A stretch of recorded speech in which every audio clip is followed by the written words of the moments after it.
Los servicios informativos de Radio Andújar nos ofrecen el programa Tertulia entre dos, un espacio dirigido y presentado por Paqui Esteban.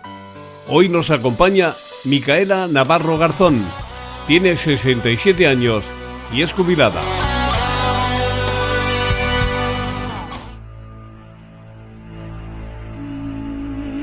Si es el problema de llamar a la puerta concreta, en el momento concreto, y que esté al otro lado la persona concreta para que nos solucione un problema o nos ayude o nos oriente o nos ponga un poquito de luz, ¿no? Sí, pero a mí lo que me da más rabia y lo que me genera mucha impotencia es que no solo haya la persona adecuada detrás de esa puerta, sino que dependiendo de quién llame a la puerta se abra o no. Porque eso me parece muy injusto, porque aquella persona que por cualquier circunstancia no consideren que es la persona adecuada cuando llamas a una puerta porque necesita resolver un problema, cuando un problema no tiene solución, llame quien llame a la puerta, llame quien llame, pero si un problema tiene solución, llame quien llame, también tiene que abrirse esa puerta.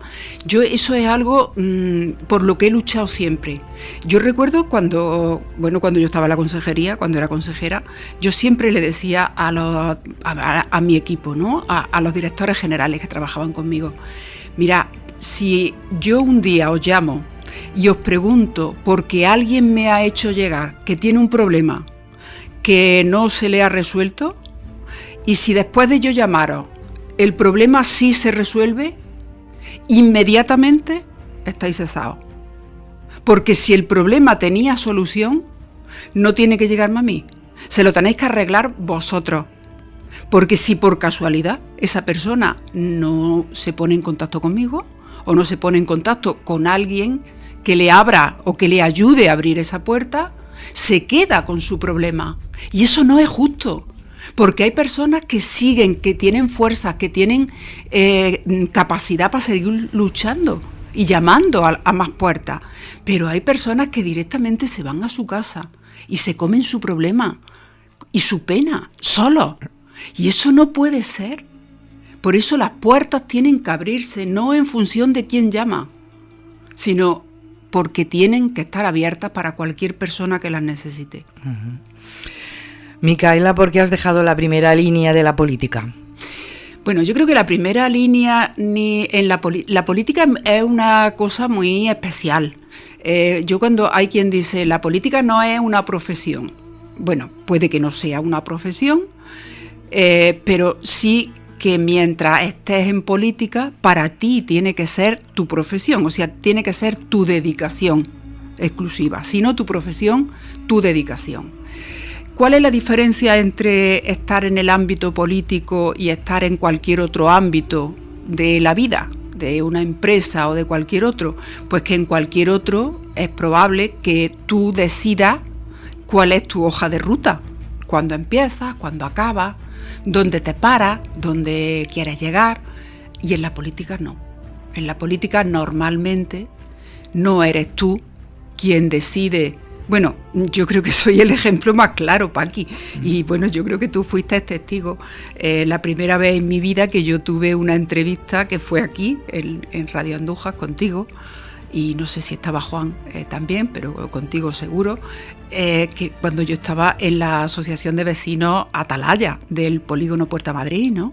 Yo jamás pensé que iba a estar en la Asociación de Vecinos y las circunstancias pues me llevaron a estar en la asociación. Jamás pensé que yo estaría en política y esas mismas circunstancias pues hicieron que un día fuera concejala del Ayuntamiento de Andújar. Hace tiempo ya, hace mucho tiempo, en el año 91. Pero fueron las circunstancias. Yo nunca había planificado eso, ¿no? Y fueron las circunstancias las que hicieron que no solo estuviera en el Ayuntamiento de Andújar de concejala, sino que de ahí un día, pues en el año 96, si no recuerdo mal, pues fui al Senado. Y después fui al Congreso. Y después me vine a Andalucía, al gobierno de Andalucía. Y en ninguno de esos momentos, a lo mejor porque tampoco me ha llegado a dar tiempo, ¿no? No me dio tiempo a planificarlo, pero yo nunca he planificado, quiero llegar ahí, quiero estar allí, o quiero... No, porque lo que sí que he intentado siempre, cuando he estado en un sitio, es aprovechar la oportunidad para intentar ser útil, porque yo la política la concibo desde ahí. O sea, para mí estar en política, para mí la política es algo muy serio y muy respetable. Y mira que estamos en unos momentos muy complejos, ¿no? Pero la política con mayúscula es la única oportunidad que tenemos, sobre todo aquellas personas que no tenemos más que nuestras propias manos para trabajar.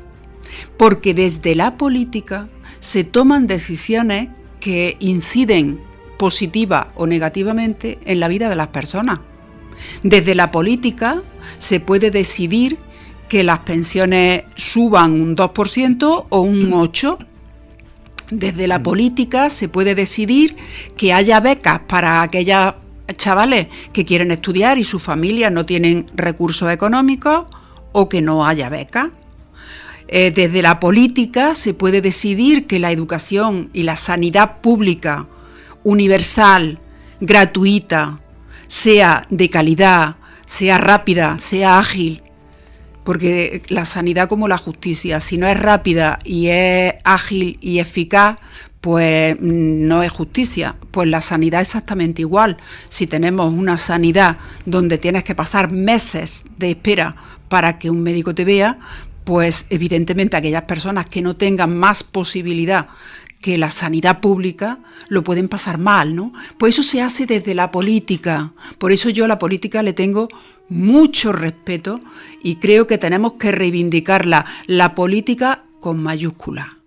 La política, y siempre me repito, pero es que es así, la política y las personas que en cada momento, en una democracia, la ciudadanía decide que sean quien gobiernan.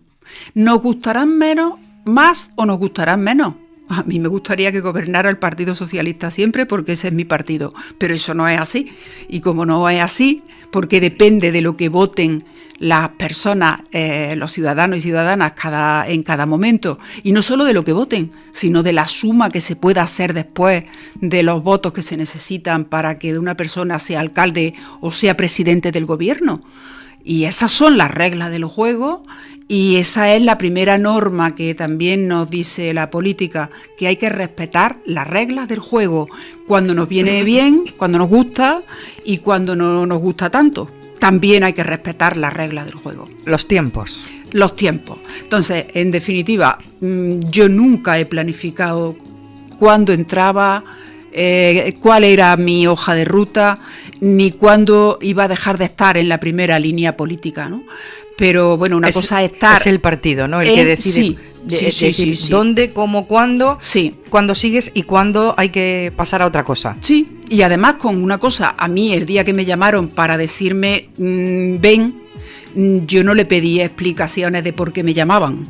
Entonces el día que me dijeron en este momento no vas en la candidatura al Senado, pues yo tampoco voy a pedir explicaciones, porque si no las pedí cuando me llamaron para estar, pues tampoco creo que tengo ningún derecho a pedir explicaciones. Creo que en cada momento quien tiene que tomar las decisiones tampoco creo que le resulte fácil, porque al fin y al cabo se trata de decidir entre personas y no es fácil. Por supuesto, no está igual de contenta cuando te llaman para estar que cuando te dicen ay, de momento no vas a estar. No estar igual de contenta, porque si no, mentiría. Y a mí las mentiras no me gustan. Pero, bueno, pues así es la vida, así es la... ¿Te hubiera gustado seguir esta legislatura? Sí, pero bueno, yo creo que me hubiese gustado seguir esta legislatura y no sé, a lo mejor cuando acabara esta me pregunta y te digo que también la otra nunca se sabe, ¿no? Pero bueno, lo que sí tengo muy claro es que en política estaré hasta el día que me muera, o sea, eso lo tengo clarísimo. ¿Tendré un cargo de responsabilidad o no? Ahora no tengo ninguno y no pasa nada. Pero yo en política voy a estar siempre porque para mí estar en política es, bueno, pues ir por la calle y que alguien te pregunte algo y tú puedas servirle de ayuda. Eso es la política para mí. Lo que sabemos de Micaela Navarro es que además de los cargos y de los puestos que has ocupado, como bien dices, el Senado, el Congreso, has sido consejera, pero también a nivel orgánico del Partido Socialista has ocupado unos lugares, vamos a decir, de mucha responsabilidad, porque es el partido a nivel nacional. Y a Micaela se la sigue conociendo por el trabajo, además de todo eso, y de todas las funciones que has tenido. ¿Qué significa para ti el que te sigan asociando a la lucha feminista? A la mujer que sigue en primera línea todo lo que tiene que ver con los malos tratos, y que si alguien quiere información acerca de una ley que impulsaste, acerca de qué hacer ante un caso de violencia, siguen pensando en Micaela. Bueno, pues la verdad es que es una gran satisfacción, porque es algo que decía anteriormente, es darte cuenta y agradecer desde luego a mi partido, al Partido Socialista, que me diera la oportunidad de estar ahí en ese momento, porque como yo había 20.000 que podrían haberlo hecho igual, y sin embargo fui yo la que tuvo la oportunidad de hacerlo, ¿no? Y la oportunidad de hacer, y no más que de hacer, de participar, porque evidentemente no la hice yo sola. Las cosas siempre son equipos, siempre hay una persona que tiene que tirar, pero nunca se hacen las cosas solos, ¿no? La oportunidad de trabajar en esa ley de violencia contra las mujeres, o por ejemplo de la implantación de la ley de autonomía personal y atención a la dependencia, para mí una también de las leyes más importantes que se han aprobado en este país, junto con la universalización de la sanidad, de la educación, de las pensiones, que todo el mundo tenga derecho a tener una pensión, aunque sea una pensión no contributiva. Hoy hay miles de mujeres, es mayoría mujeres, porque eran mayoría las mujeres que trabajaban y no cotizaban. Por eso son mayoría las que tienen pensiones no contributivas, son ellas. Porque no es que no hayan trabajado, es que trabajaban, pero nadie cotizaba por ellas. Bueno, pues tienen derecho a esa pensión. Pues junto a eso yo creo que hay el derecho a que una persona sea atendida cuando está en una situación de dependencia y no tienen recursos económicos en la familia y no tienen posibilidades y no tienes 2.000 euros para pagar una plaza de una residencia. Eso es muy duro, muy duro. Por eso esa ley para mí también es fundamental. Y el haber tenido la oportunidad de trabajar en el desarrollo, en la implantación y el desarrollo de esa ley, bueno, pues esa es la grandeza que yo hablo de la política, ¿no? Que las cosas pueden ser de una manera o de otra. Y cuando tú tienes la oportunidad de estar ahí, pues tienes la posibilidad de aportar tu granito de arena. Y ese granito de arena, Paqui, también tiene que ver mucho con dónde has nacido tú, cómo has nacido tú, en qué familia has crecido, porque no tienes la misma. Nadie es mejor ni peor, para nada, pero no tiene la misma vivencia una persona que ha nacido en una circunstancia más adversa que quien ha nacido con la vida resuelta, para entendernos, ¿no? Las vivencias son distintas, lo que podemos aportar a la sociedad es totalmente distinto. Y aportar a la sociedad a través de la política. Yo me he encontrado con muchos compañeros y compañeras de mi partido y de otros partidos políticos, que sus circunstancias personales y familiares pues eran otras. Ellos están en política igual que yo, estaban en política igual que yo, pero su procedencia era totalmente diferente. Y eso servía para que a ellos mismos también, en muchos casos, ellos mismos se dieran cuenta de que había circunstancias que ellos de entrada no valoraban, pero porque no las conocían. Entonces se trata no de vivirlo no es ninguna tragedia, cada uno hemos nacido donde hemos nacido, hemos tenido la familia que hemos tenido, la mía era la mejor del mundo, como yo creo que nos pasa a todo el mundo, que la nuestra es la mejor del mundo, pero bueno, pero hemos tenido cada uno nuestras circunstancias y eso ni te tiene que generar ningún trauma, Todo lo contrario. Ni tampoco ningún complejo. Claro, es que has aportado una sensibilidad que difícilmente quien no ha partido de esa realidad que tú cuentas que has vivido podría plasmarse, ¿no? O sea, lo que tú has vivido, has experimentado, es un plus para idear una ley, una norma que vaya en sintonía con lo que van a necesitar esas personas a las que se dirigen, ¿no? Pero porque probablemente, Paqui, hay otras personas que, por supuesto, cuando estamos hablando de una ley, también tienen que tener derecho.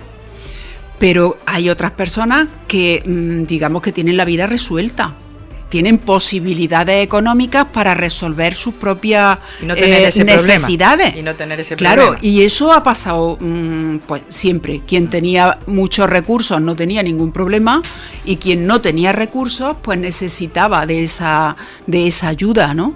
Bueno, pues yo creo que el destino, yo creo mucho en el destino. Y el destino te puso donde te tenía que poner. en ese camino.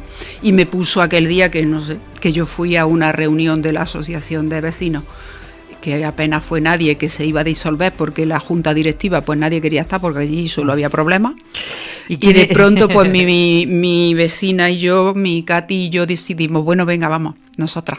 Y fíjate, Juan Córdoba. ¿Dónde fue a parar? Y fíjate por dónde vamos. Aquella reunión de la asociación de vecinos Atalaya.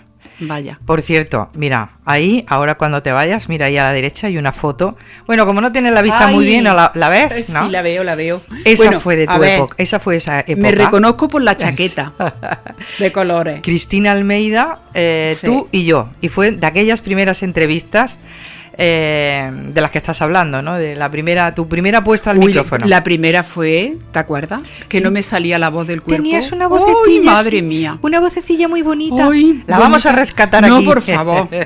La vamos a rescatar. Bueno, me la va a dar para que se la lleve a mis niños, para que se rían un rato. A Cristina Almeida la vi hace poco en Madrid. Va a ser un poquito difícil que me reconozcan. Que te reconozcan. Pero se van a reír como posesos. Porque tenías una voz muy suave. No, muy de miedo. O sea, es la primera vez en mi vida que yo venía a la radio. Entonces, quedó muy bien. La tenemos guardada con mucho cariño. Un tesoro. Claro, porque luego hemos visto todo lo que ha sido tu puesta de largo en la política y tu aportación. Luego echaste voz.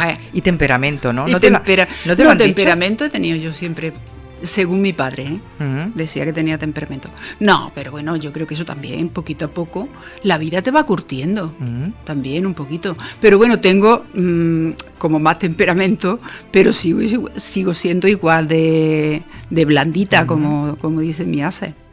Que me pongo blandito, pues yo me pongo blandita, yo lloro a la primera de cambio. Hubo un tiempo que coincidisteis, Luis de Torres y tú, en el mundo de la política nacional. Sí. En un principio Luis estaba en el Congreso y yo estaba en el Senado, y después coincidimos en el Congreso, los dos. ¿Qué recuerdas de aquella etapa? Bueno, además es que yo a Luis lo conocía también de antes, porque su mujer había sido la maestra de mi hermana, María Luisa. Además, mi hermana María Luisa es muy amiga, compañera de su hija, compañera de las amigas de toda la vida, ¿no? Y mi hermana se iba muchísimo también a su casa. Luego también fue la maestra de mi hija. Su mujer fue la maestra de mi hija, o sea que yo lo conocía no solo porque éramos del pueblo, sino porque lo conocía. De aquella etapa, bueno, pues por ejemplo, el compartir el mismo espacio, las mismas comisiones, las mismas responsabilidades con una persona con la que yo jamás me hubiese imaginado que iba a compartirla, ¿no? Es que estoy pensando en porque evidentemente él, no ya porque él era de otro partido, él era del Partido Popular, no para nada, no tiene nada que ver eso, sino porque, bueno, sus circunstancias personales eran totalmente distintas a las mías, ¿no? Uh-huh. Y bueno, pues al final estábamos los dos en el mismo sitio, su voto valía igual que el mío, o sea, eso es la grandeza de la política. Uh-huh. Estaba pensándolo porque, bueno, que coincidan en el Congreso. Pero nuestra relación muy buena, ¿eh? Y la relación además personal, bien. Además, él era una persona encantadora en el trato, ¿eh? La verdad, yo no... No tienes queja ninguna. No, para nada. Es que estaba pensando en que a lo mejor que coincidan en el Congreso, en el Senado, personas de Jaén Capital, por ejemplo, ¿no? De pueblos más grandes, ciudades más grandes, pues es como más normal, ¿no? Pero claro, de personas de Andújar teniendo ese estatus en la política nacional, ¿no? Que es la primera vez que hemos coincidido dos personas que las dos seamos de Andújar, ¿eh? Creo que sí, por eso quería llegar. Bueno, tampoco es tan fácil. Tampoco es tan fácil que haya, hombre, Andújar, un pueblo grande, pero que tampoco entonces no lo era tanto para tener tanta representación de Andújar. No, claro. Por eso es que fue un hecho, sin lugar a dudas, significativo. Sí, que coincidiéramos los dos allí. Estamos hablando de los años 90, sí, y que no era nada normal que dos personas de Andújar tuvieran ese nivel en la política nacional, ¿no? Sí, me acuerdo. Un orgullo para Andújar. Me acuerdo un día, una anécdota. Yo en Córdoba para coger el AVE e irme para Madrid, y él que volvía de Madrid y se bajó en Córdoba. Entonces fue cuando Zapatero llegó al gobierno y me dice, bueno, estoy escuchando por ahí que va a ser ministra, y me quedo así mirándolo. Yo bajaba por la esta y él el que subía, y digo, bueno, Luis, ¿por qué no? Digo, si Celia Villalobos es ministra, también puedo ser ministra yo, ¿no? Y se moría de la risa. Pues sí, ¿por qué no? Luego no fue así. ¿Te ha quedado eso en la política nacional? Bueno, de momento, nunca se sabe. Pues no tiene que dar vuelta a la vida. Micaela es joven todavía. ¿Tienes ganas de seguir dedicándote a la política nacional o autonómica? Bueno, yo no sé si tengo ganas. Yo lo que tengo ganas es de seguir haciendo cosas que le sirvan a los demás también. Es que si no, es que me parece, a ver, que le sirvan a los demás. Que de pronto te encuentres con alguien es la puerta de la que hablábamos antes, al principio.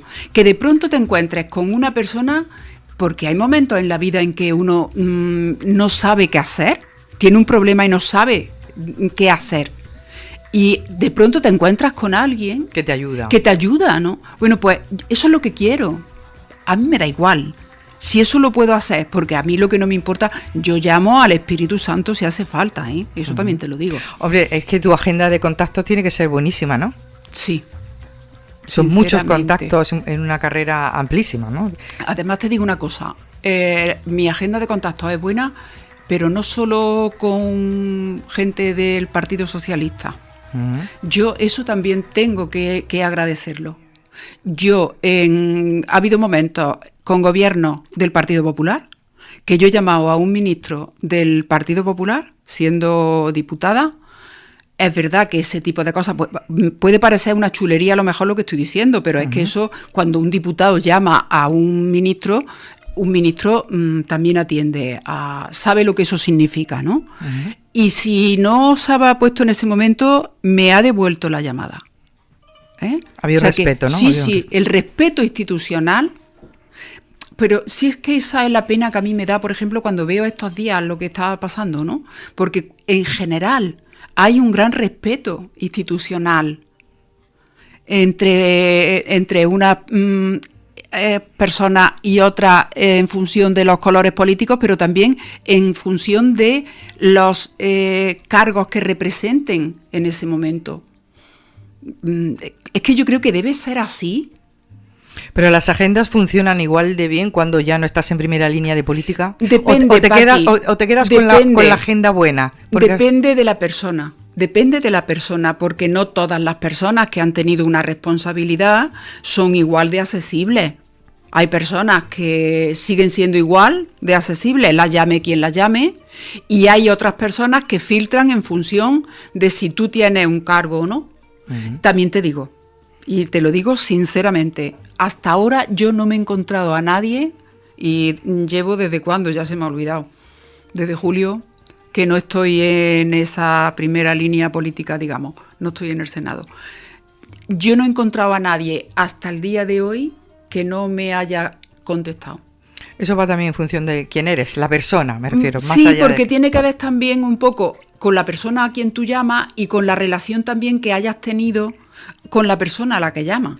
Porque si tú a la persona a la que llamas, cuando no era quien es ahora, tampoco le tuviste mucha consideración, pues cuando tú lo llames ahora, pues tampoco te la va a tener a ti. Claro.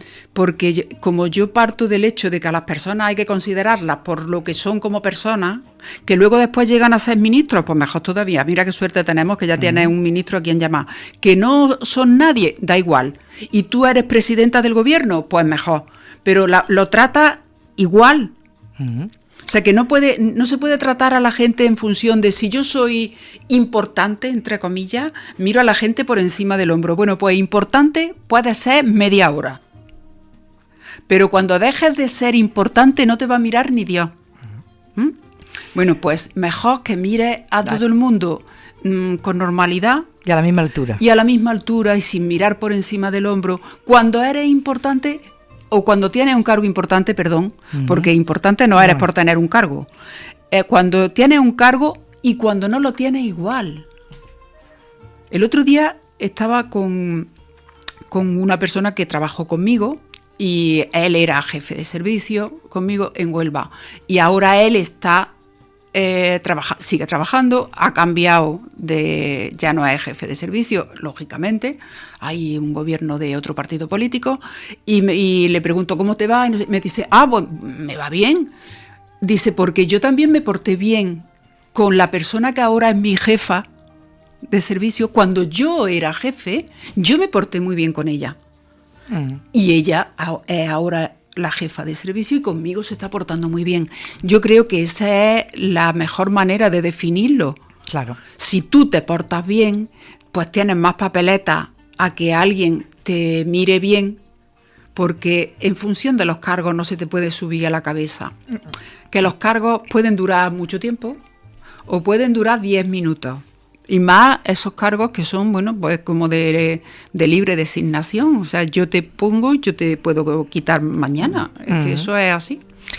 Micaela, tu corazón sigue libre, no te has enamorado, no has tenido, con tanto trajín, no has parado para ti. Yo tengo mis ratos, lo que pasa es que hay una cosa importante, que es lo que a mí me cuesta ahora.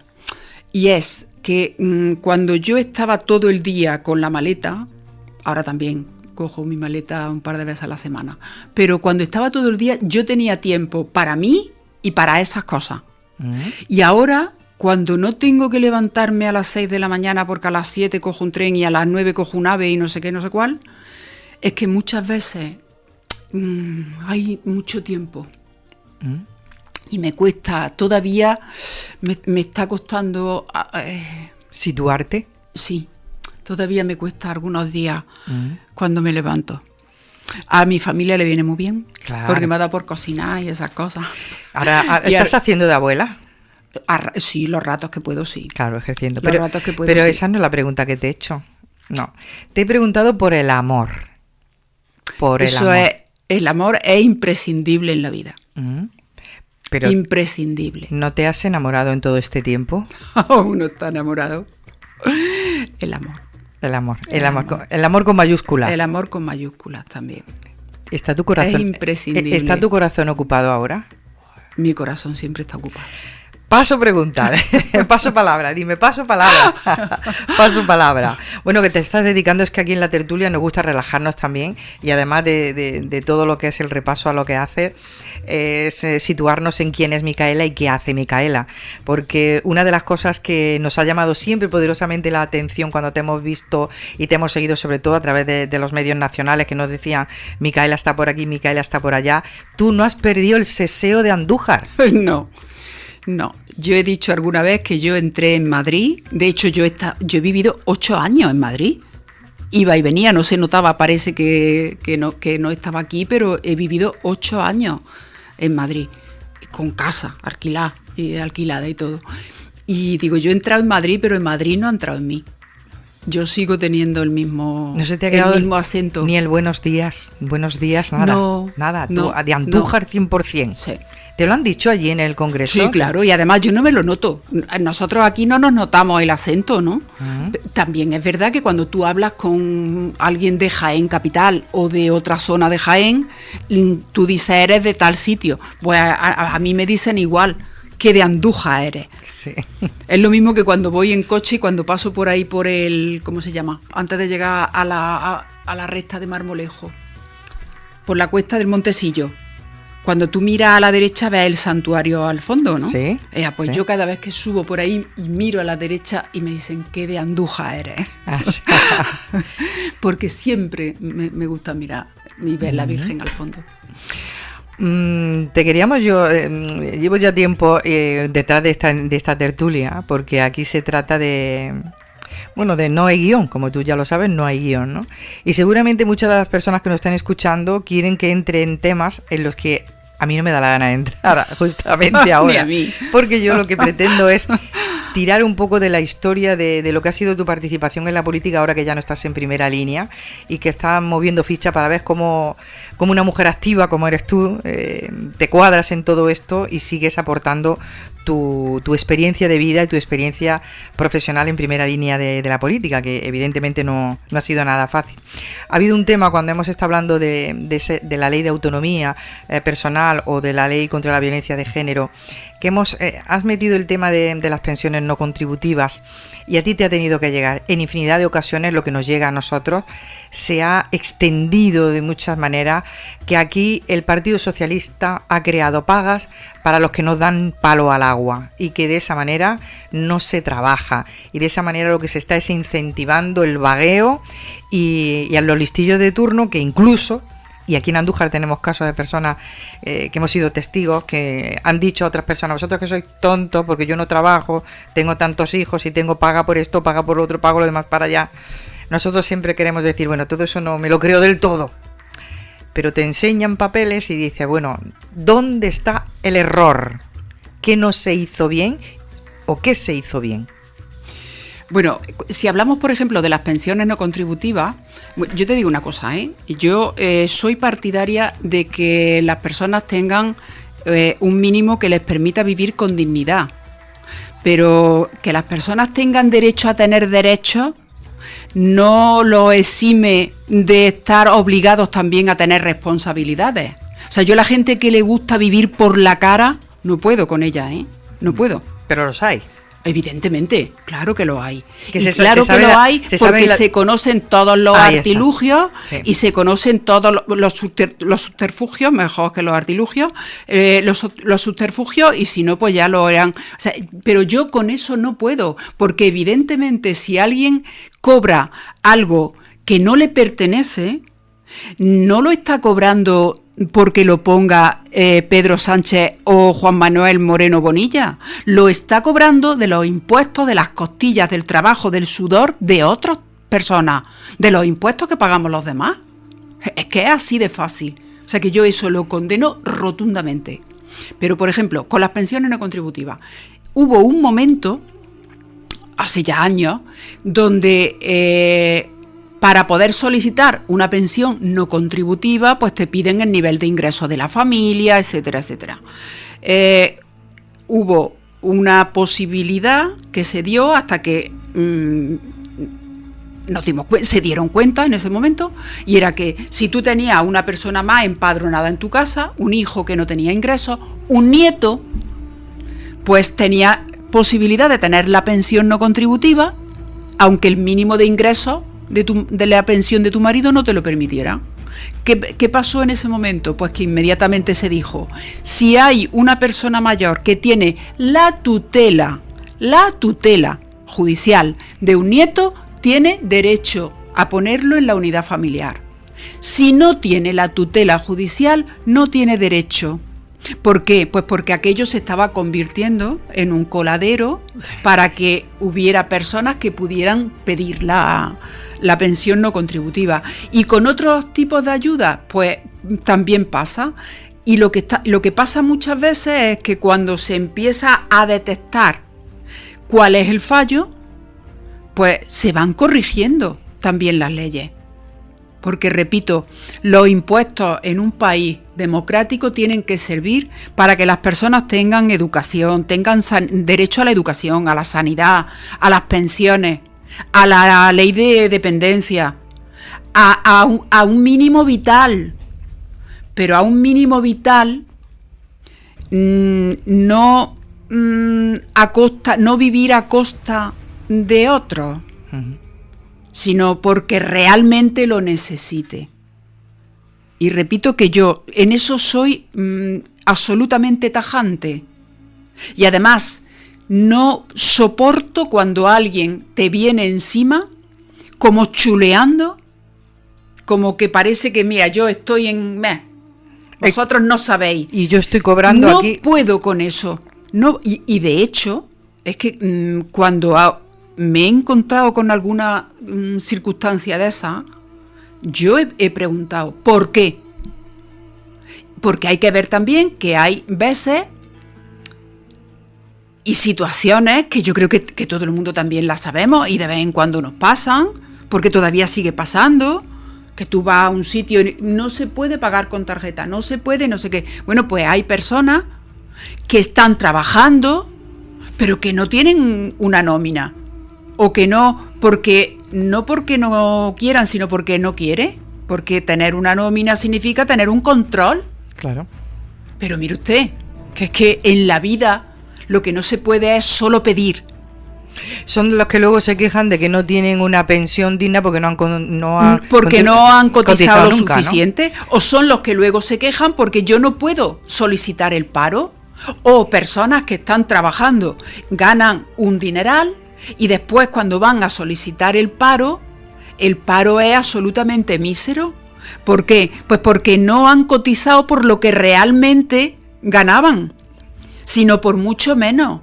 Eso lo vimos, por ejemplo, cuando la pandemia hubo muchas personas autónomas, y es verdad que cuando estamos hablando de los autónomos hay que tener mucho cuidado porque el trabajo autónomo pues ya sabemos cómo es, que unos meses puedes tener mucho más ingresos y otros meses tener poco, en fin, pero hubo personas que en ese momento se dieron cuenta que la pensión, la ayuda que tenían era muy poca, pero era muy poca porque en la mayoría de los casos estaban cotizando por el mínimo.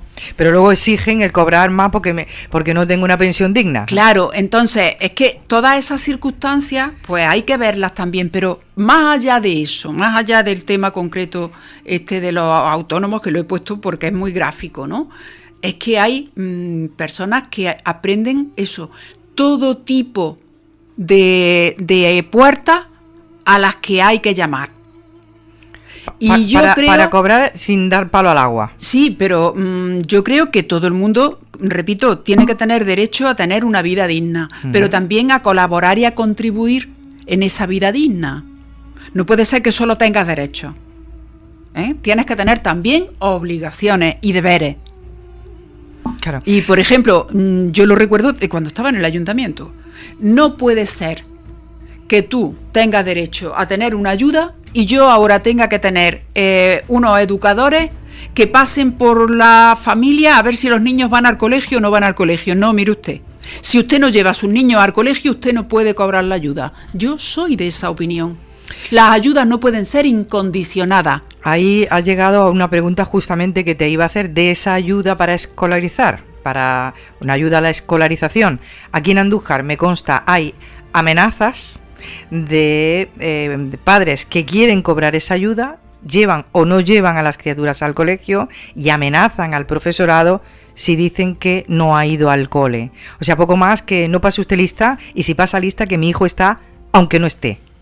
Bueno, pues ese tipo de cosas, primero, es condenar a ese hijo a que su futuro sea el mismo del que tiene el padre. Claro, pero los padres lo que quieren es la rentabilidad económica. Vale, pero está condenando. Importa un bledo su hijo. Esa exclusión va a ser estructural para el resto de su vida.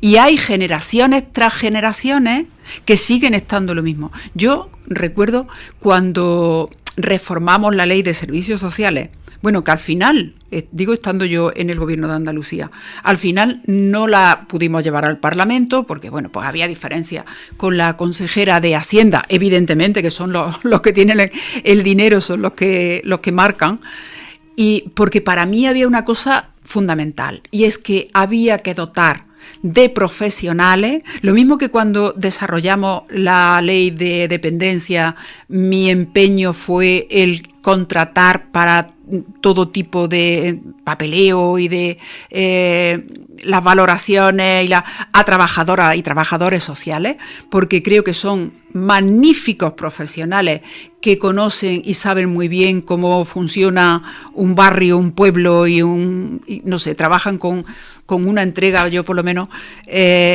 mi empeño en la reforma de aquella ley era el que hubiese equipos de profesionales, de educadores sociales, porque hay que modificar en muchos casos las formas de convivencia. O sea, tú no erradicas el chabolismo porque le des una vivienda a una familia. No. El chabolismo en sí conlleva otras muchas cosas que tienen que ver con la educación, que tienen que ver con la sanidad, que tienen que ver especialmente con el cambio de hábitos. Cambio de hábito.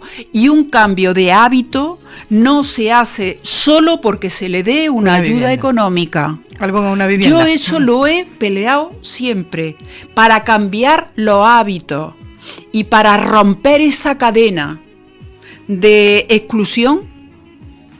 No solo se necesita dinero, y digo no solo porque el dinero es importante, pero yo conozco familias que están trabajando de por la mañana hasta mediodía o hasta la noche y ganan algunas veces lo mismo o menos que otras que tienen ayuda y no le piden nada a nadie y van saliendo adelante. Bueno, pues si esas familias pueden, los demás también. Micaela, yo creo que tú, no sé, tuviste que llegar a vivir eso, porque fue en una etapa cuando en Andújar se acabó, hablando del chabolismo, el barrio Triana. Sí. Se acabó con el barrio Triana y al otro lado del río Guadalquivir, y se reubicaron, se dieron viviendas a las familias en el sector Huelva del polígono Puerta de Madrid.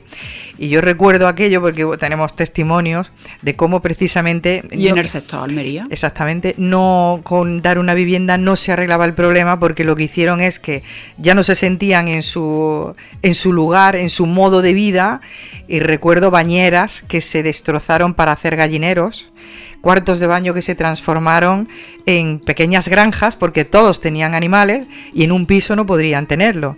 Cuartos de baño que se adaptaron, yo los he visto, para criar en la bañera conejos, gallinas y hasta un burro. Yo he visto un burro subido en un primer piso. Eso era... ¿Cómo se hace esto? ¿Cómo se hace? Porque yo creo que hay también, depende mucho de las circunstancias. A veces también hay que tener en cuenta que hay personas que tienen una determinada actividad que no pueden vivir en un piso, necesitan otro modelo de vivienda. Pero si el problema no está en el modelo de vivienda o en el que tú tengas una gallina o tengas... No, está también en el cómo viven. Yo recuerdo bloques nuevos en el sector Almería, donde el ascensor servía para tirar las bolsas de basura desde la planta cuarta por el hueco algunas veces. Bueno, ese tipo de cosas no pueden ser. Por ejemplo, yo cuando hablamos del derecho a la vivienda, mira, que una persona tenga derecho a tener a su hijo bajo techo, eso es muy importante en la vida. Pero también tienes que valorar eso. Lo que no puede pasar, y eso pasa también muy a menudo, es que el primero que llegue le da una patada a la puerta, se mete en la vivienda, y ahora hay familias que llevan y que se pasan años esperando en una lista de espera a que le toque y nunca le toca.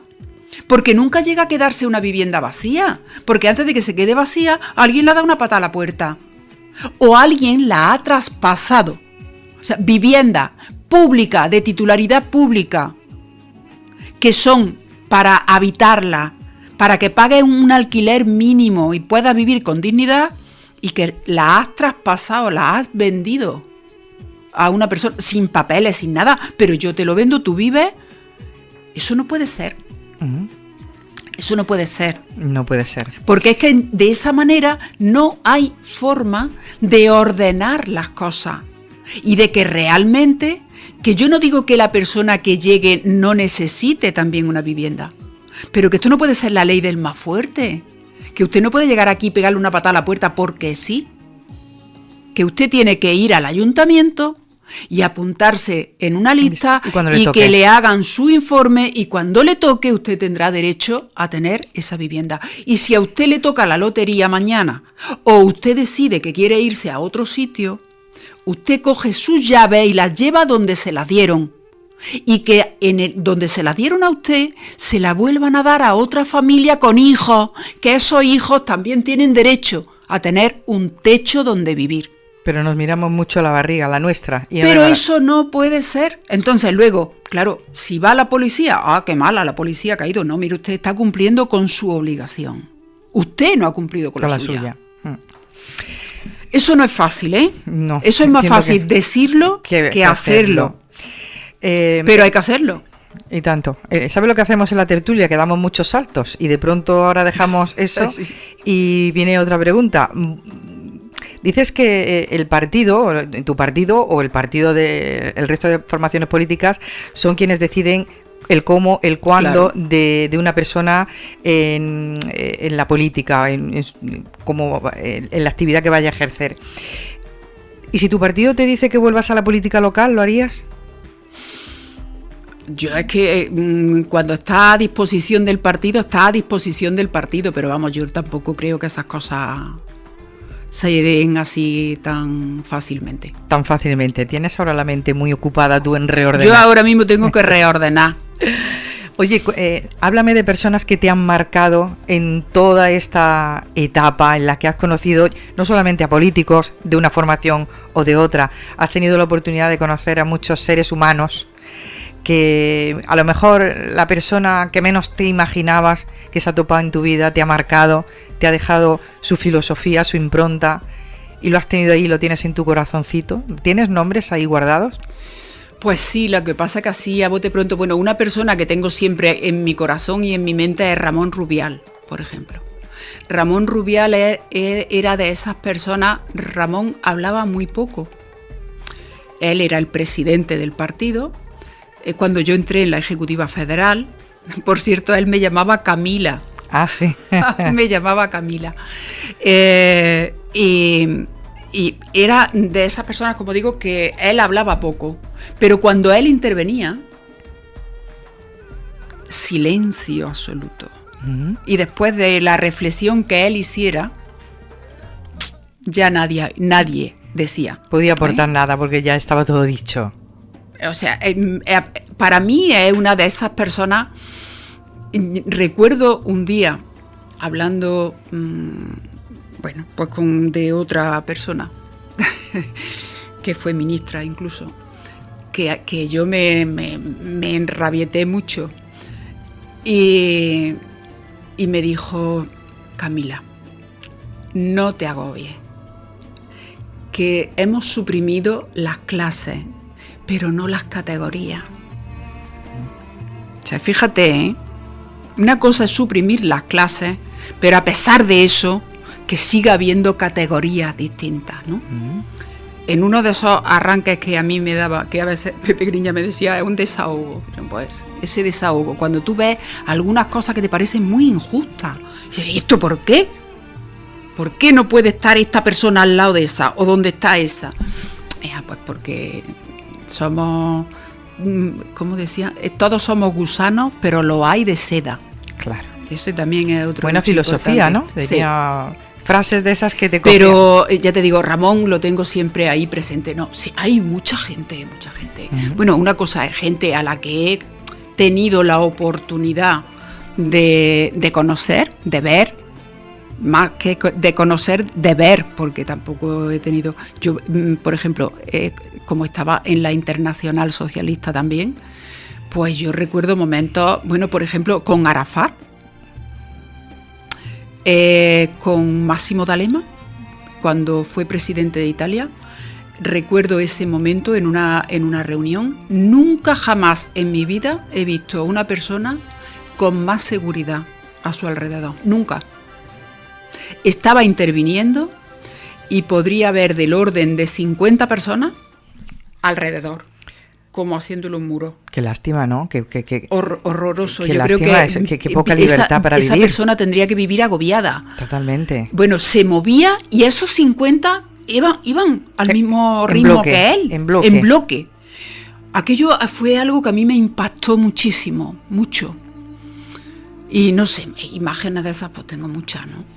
Pero... Bueno, y de esas personas que te han marcado, pero para todo lo contrario, que has dicho, seguro que todas las personas que pasan por nuestra vida nos enseñan algo. Sí, todos, sea todo para bien o sea para mal. Sí.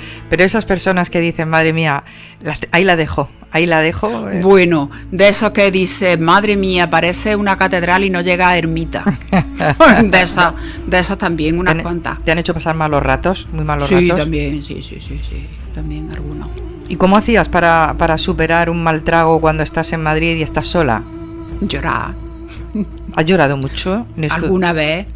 Pero vamos, alguna vez he llorado en Madrid, también aquí, pero no porque me haya pasado algo, sino porque de pronto estás intentando hacer algo con una ley en concreto, te digo, con la ley de dependencia a mí me costó muchas lágrimas.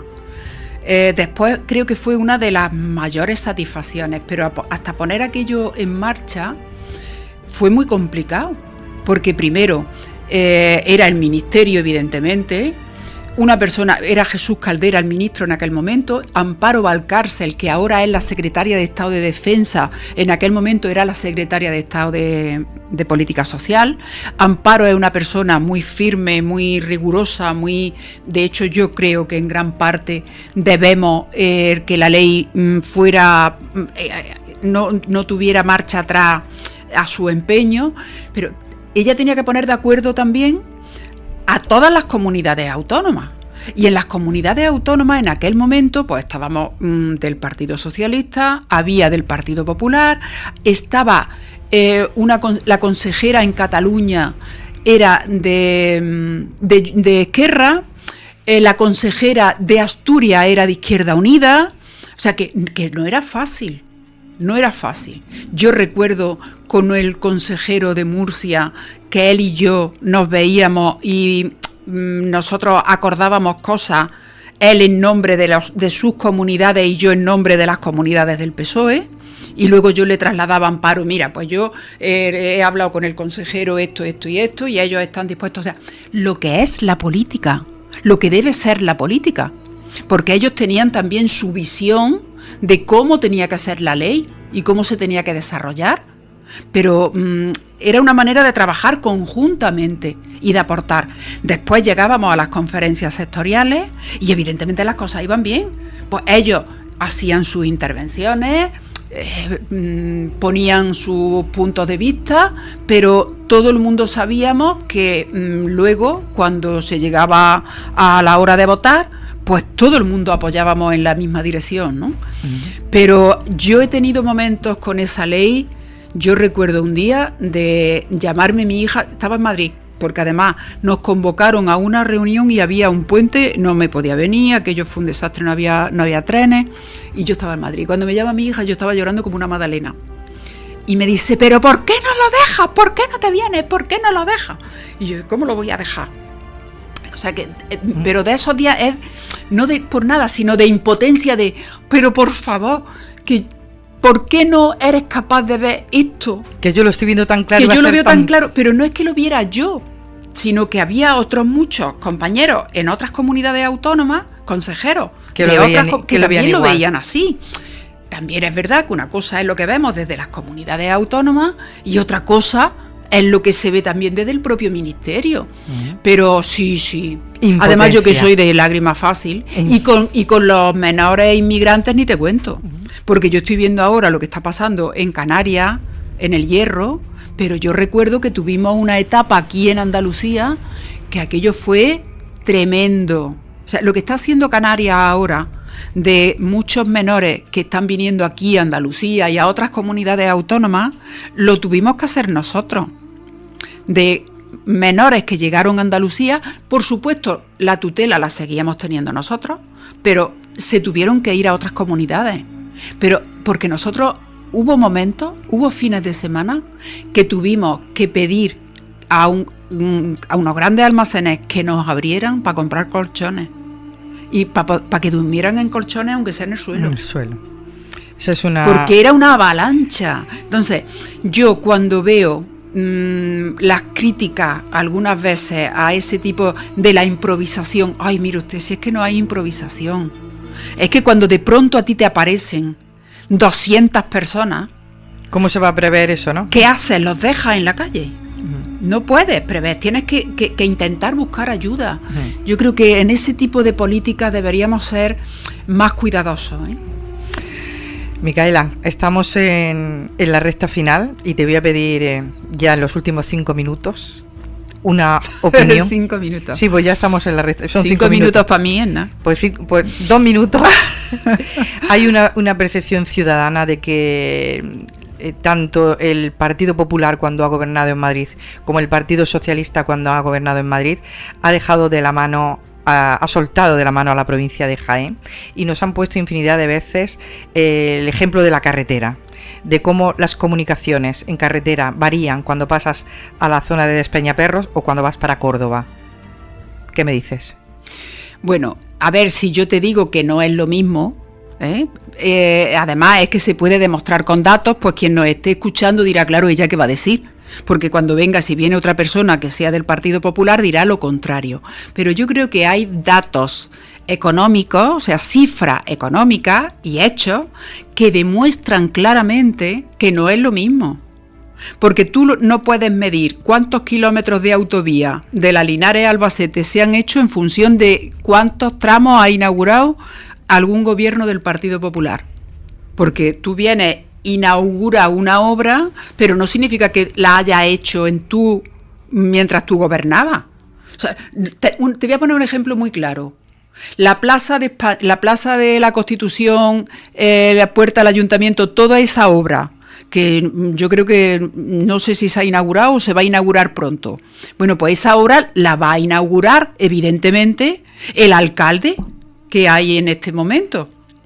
Pero, evidentemente, esa obra se ha hecho con el trabajo que hizo el anterior equipo de gobierno.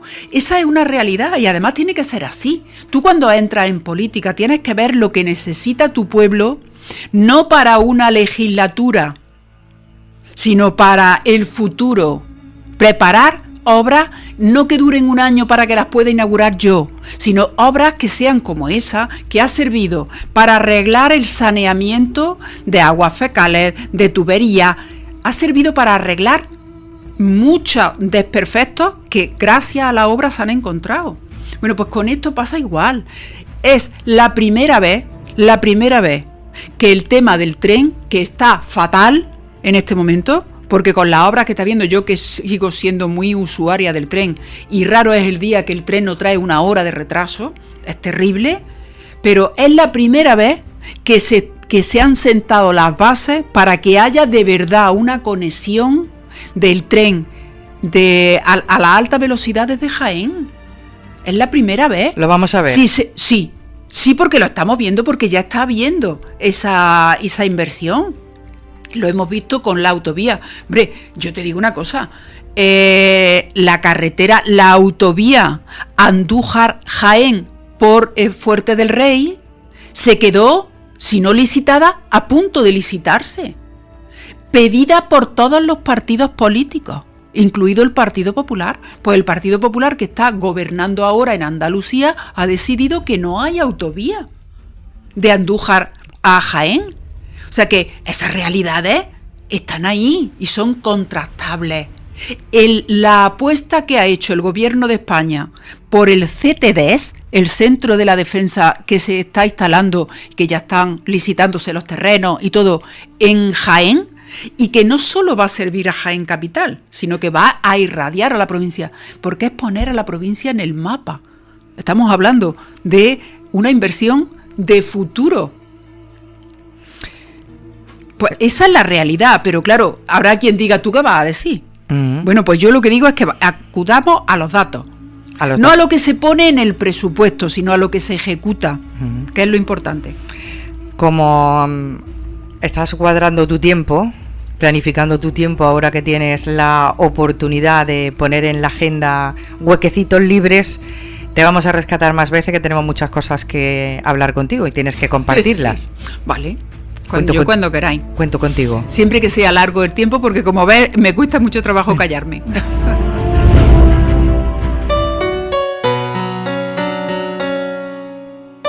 Tertulia entre dos, un espacio de los servicios informativos de Radio Andújar.